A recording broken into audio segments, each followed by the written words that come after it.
High estrogen symptoms. So, do you think that your hormones might be out of balance, but you're not sure which ones specifically are out of balance, but you just have that feeling? It could actually be estrogen dominance or high estrogen. That is the issue. So let's discuss the symptoms of what estrogen dominance or high estrogen looks like. And hello to everyone. Thank you. Sorry, I've got so many devices and things going on here. But thank you so much for joining me. So for those of you that don't know me, my name is Michelle Cooke. I'm a period and hormone naturopath, and I'm also a natural fertility educator and an emotion release technique practitioner. So I help women struggling with their menstrual cycles have easy, pain-free periods, and also I help with emotional well-being and balanced hormones as well. So I'm the founder and director of Reproductive Wellness, a clinic based in Melbourne, and I see patients both face-to-face and online. So if you have any questions or comments as we're going through the live today, be sure to pop them in the comments box down below. I would love to answer those for you. And make sure that you're hitting the likes and loves so that I know that you're enjoying the content today. Okay, so let's get started. So estrogen dominance, or when estrogen is too high, is simply a sign that there is something deeper going on that is leading to this hormonal imbalance outcome. So it's kind of the last part of the story. So there's been other things that have been happening that have led to your hormones being imbalanced, and it's just a little red flag of your hormones saying, hey, something's not right here, and it's due to X, Y, and Z. Insert, problem there. So estrogen and progesterone have to be at certain levels in the body for good health, but at times the scales of the balance are tipped, arising in a whole array of different undesirable symptoms.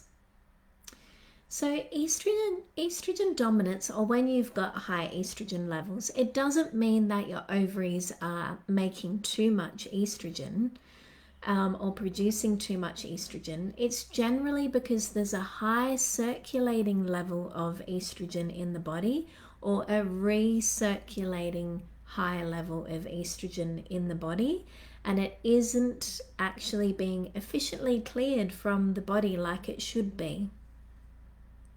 So estrogen dominance might not be due to having high estrogen per se. So this is another type of estrogen dominance, but relative to progesterone, it seems high because progesterone is low, okay? So if progesterone's super low, it's going to make estrogen look super high, isn't it? So that's another reason why estrogen dominance or high estrogen might be presenting. So therefore, another cause of estrogen dominance can actually be low progesterone. And that's when you've got to actually address the low progesterone as being an issue, and that's sort of a case. So what are the symptoms of high estrogen? So let's go through those because it's important to know what they are.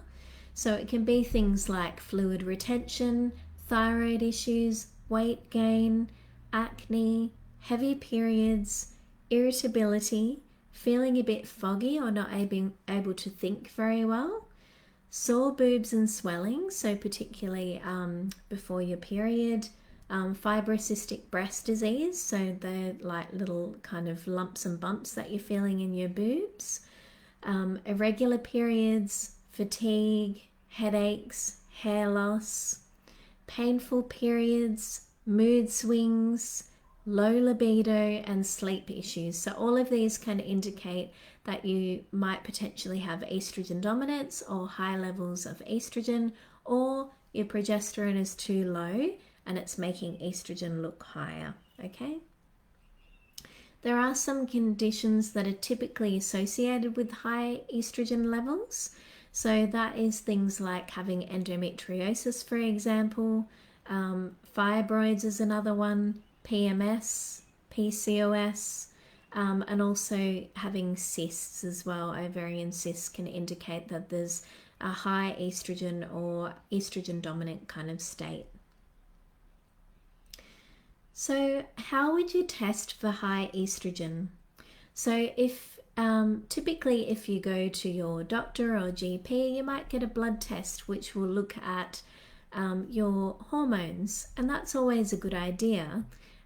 So that's looking at E2, which is also known as estradiol, which is one different type of estrogen. There are actually 3 different types in total. So the blood test will actually reveal the amount of bound E2 or estradiol. So that's the amount that your body's actually using at that point in time. It doesn't measure the amount of estrogen that's available for the body to use. And in terms of assessing estrogen dominance, it's not really very valuable to use that as an assessment to see if estrogen dominance is present. It's not going to really give us that sort of indication at all. So the best way to look to see if you've got high estrogen or estrogen dominance is to do a salivary hormone test. So typically this one is a functional type of test that would be requested by a naturopath. It's not commonly done by doctors or anything like that. So what it does is it measures your hormones first thing in the morning. So typically you'd be taking it between 6 and 8 a.m. as soon as you get up. So it would be looking at the 3 different types of estrogen. So we have E1, which is estrone. We have E2, which is estradiol, and we have E3, which is estriol. So it will look at all those 3, because it's not just one type of estrogen, there's actually 3 types. And it will look at other hormones as well. So it will look at progesterone levels and testosterone, and it looks at DHEA as well. So this is actually looking at the free and unbound hormones that are available for your body to be using. So it gives us more of an idea of, what are those levels like? Are one of those estrogens in dominance or too high? Another option as well is to do a Dutch test. So this is a urine test. Again, this is not one that's typically done by your GP or doctor. This would have to be requested through a naturopath to get it done. And this is a very comprehensive test. So it's looking at the 3 different types of estrogen that I mentioned before, so E1, 2, and 3, along with the metabolites as well, and also progesterone, testosterone, all your adrenal hormones, and the metabolites of them as well, and also your detoxification capacity too. So it's looking at things in a lot more detail. So that's the way it would be assessed.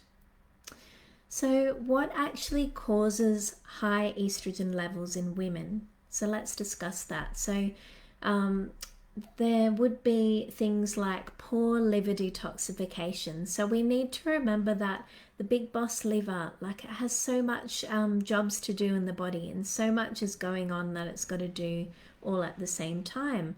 So one of those many jobs that it has is once your hormones have done what they needed to in the body, the liver will actually break down those hormones, and then it will help clear those estrogen types from the body, and it will handball it over to your kidneys and your bowels for it to be cleared from the body properly so it can be escorted out nicely.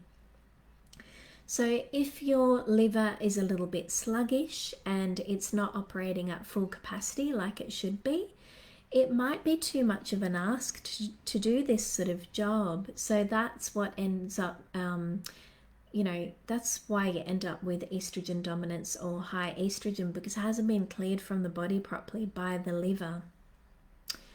Poor gut clearance. So this is another reason as well. So you have a cool little gang down in the gut known as the estrobolome.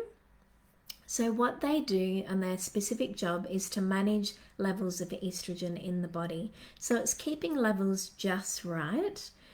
However, if you have dysbiosis in the gut, so you might have an overgrowth of bad bacteria, parasites, viruses, fungi, all of this can actually lead to, negatively impacting the job of the estrobolome. So it's not able to actually manage healthy levels of estrogen in the body.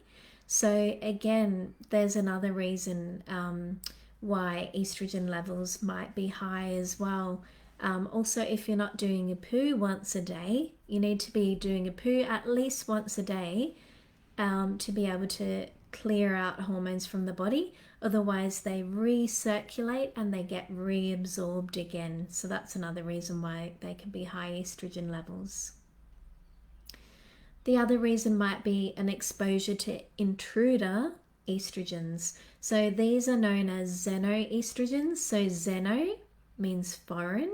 So it's a foreign type of estrogen. And this is a huge contributing factor to hormone imbalance and things like estrogen dominance, for instance, and high estrogen levels. So these are known as endocrine. So endocrine means hormone, endocrine disrupting chemicals, so EDCs, and they're found in our environment, okay? So they could point to things that we're using every day in our home, and we might not even be realizing that. So that is another cause of estrogen dominance or high estrogen, because they're pretending to be estrogen in the body, and the body doesn't know any different to it. So it causes a lot of signaling issues, and it leads to this estrogen dominance. So it's important to note that there are several other causes of estrogen dominance as well alongside these, but these are some of the main ones that I see typically in the clinic. So how to reduce high estrogen levels? So there are endless things that I could say here. There's so many things that you can do to help bring those levels down. But here are 2 tips for you today. So I would consume these crunchy veg. So cruciferous vegetables, so things like Brussels sprouts, cauliflower, cabbage, broccoli.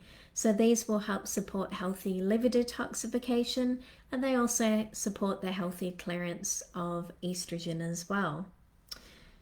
Number 2, so water vessel chaos. So we need to remember that BPA is a chemical found in plastics. So it's commonly known and well researched to have detrimental impacts as an EDC, so an endocrine or hormone disrupting chemical, cleverly disguising itself as a xenoestrogen, and it messes with signaling levels of estrogen in the body. So yeah, it causes that high estrogen again that I was pointing out. So the best way to actually avoid this, the number one thing that you can do is make sure that you're not drinking water out of a plastic water bottle, because BPA, the chemical found in plastic, is contained in there, and that leaches straight into your water, so you're just drinking that and causing a lot of hormone imbalance. So I would suggest switching to either a stainless steel drinking water bottle or a glass water bottle if you can trust yourself. If it was me, I'm a bit clumsy and it will probably end up broken, or if I'm drinking it in the car, I might bump my teeth or something like that. But if you trust yourself, go ahead and get a glass one. Otherwise, stainless steel is perfect as well. So that's my tips today on the high estrogen symptoms, what the symptoms are, and what you can do moving forward. So if you would like support with your hormone balance, I would love to help you. I'm a period and hormone naturopath, as I mentioned before. So what you can do is actually go ahead and book an appointment. So if you're watching on Instagram, there is a link in my bio to do so. If you're watching on Facebook or on YouTube, I'll pop a link down below so that you're able to book in, so that we can get things rolling for you for 2025. Okay, and I'll just check if there's any questions. Okay, and if you're too shy to ask them, that's all good. You can always pop it in afterwards, and I'm happy to go and answer that for you later. And just a reminder that all my Instagram and Facebook lives are actually on my website, on my blog. So if you've missed any in the past, or you're wondering what I've spoken about previously, go there and have a look. It will have the video at the top and all the written text underneath. There's a link in my bio if you're watching on Instagram. Otherwise, if you're watching on YouTube or Facebook, all you have to do is head to my website, so reproductivewellness.com.au/blog, and they'll all be there.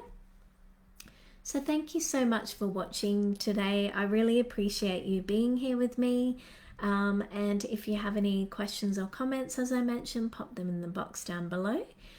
If you're watching on my YouTube channel, be sure to like and subscribe so that you don't miss any future videos that come out.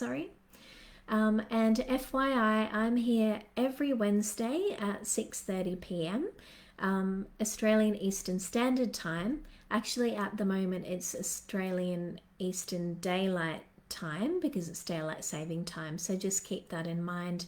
And I'll be talking about things such as women's health, periods, hormones, and menstrual cycles. So I really look forward to seeing you next Wednesday, and thank you so much. Thank you. Bye.